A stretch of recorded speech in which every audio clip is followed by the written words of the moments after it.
Yeah. Alright, you got me? Yeah, but it's so dark. It's okay. Watch your finger by the front. Okay. Just finished eating breakfast in the park. If you see behind me over either my left shoulder or my right, this is my left shoulder, which is your right. This is my left, which is your right. Okay, now we got that out the way. If you're looking over my right or my left shoulder, you will see the Philadelphia Art Museum. You probably can't see it because the camera that I have is not so great. Okay, I got a great deal on it on eBay. That's another story. Anyway, the Philadelphia Art Museum.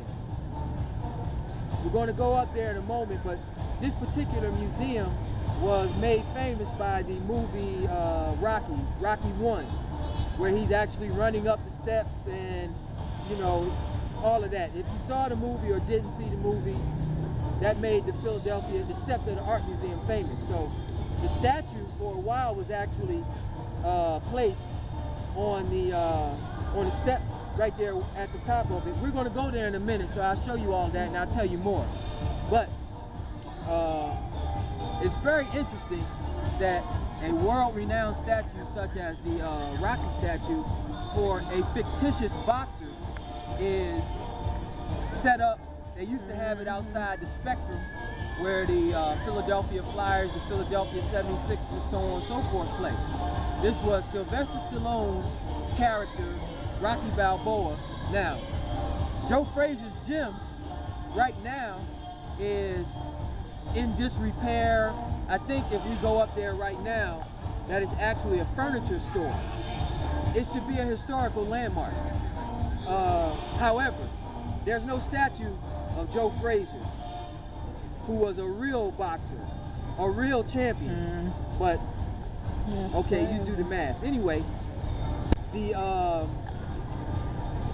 statue is outside the Philadelphia Art Museum, and as we have these talks that we'll have going forward from this point on, I need for you to stop for a moment and think about every museum that you've ever gone to and what your thoughts were in relation to that museum. You probably thought that this was a great place to learn about history and culture and science and all of that. And you would not be mistaken if that was your conclusion. However, I want you to begin to look at museums in a totally different way. And as I begin to talk about this, I have to give all eternal praise, honor, and thanks to the omnipotent God of creation for creating an indomitable spirit, an incredible intellect by the name of Prince Dr. Shaleahk ben Yehuda. May he rest in peace. But he began to teach us that a museum was actually a place where the pirates and the buccaneers and the boutonnieres and all of those other people who stole our culture, that's where they hid the booty that they stole. That's where they hid. So right now, today, you can go in various places in Europe and countries such as England, France, Belgium, so on and so forth, that have been in Africa participating in the slave trade, and you will find mummies. You will find obelisks. An obelisk being the, it's actually based on a phallic symbol coming out of Egypt, but the Washington Monument is an obelisk, okay? You will find these in private citizens' homes because this is what they stole. So when we go into museums, I don't want us to always go in there with a sense of awe, in the sense of, wow, look at this. We need to go in there with a sense of awe in terms of, wow, look at all of the stuff that they stole. And look at how now we have to go here as opposed to going in its rightful place where the people who created it, their love, their intellect, their ingenuity, where they created these things. So as we begin to go through museums, and do that kind of thing, I want you to understand that a museum is actually a storehouse for stolen goods. It's kind of like the police lockup, where when they confiscate things from people, where they put stuff. So all of the things that those primarily Europeans traveling throughout all parts of the world collected things, that's where you find them, in the museum. Okay, so we'll go up and we'll take a look at all of that. So again, I got to give all honor, love, and respect to Prince Dr. Shaleahk ben Yehuda, who gave so much to so many, and his eternal spirit, because he lives forever.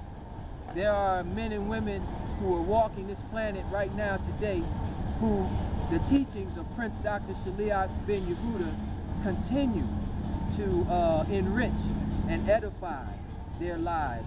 If I had to put him at a level so that you could understand who he is, to say that he and Dr. Ben or Dr. John Henry Clark or anyone at that level, Dr. Ivan Van Sertima, that people of that stature, they would have been in awe of Prince Dr. Shaleahk ben Yehuda. Time and time again, we've seen it. So in closing and talking about the Philadelphia Art Museum, before we show you anything in there, you know, just understand what a museum actually is and how it has played out. So the Smithsonian Museum in Washington, D.C., for example, they have the museum that's designated for African culture. No problem with that. I love to be able to go in there, but it makes me sad when I do, because I know when I'm going in there what I'm actually looking at, and I'm hoping that you will appreciate and find truth in the things that I'm saying, and understand and know that truth, beyond a shadow of a doubt, has the inherent power to produce the promised effect.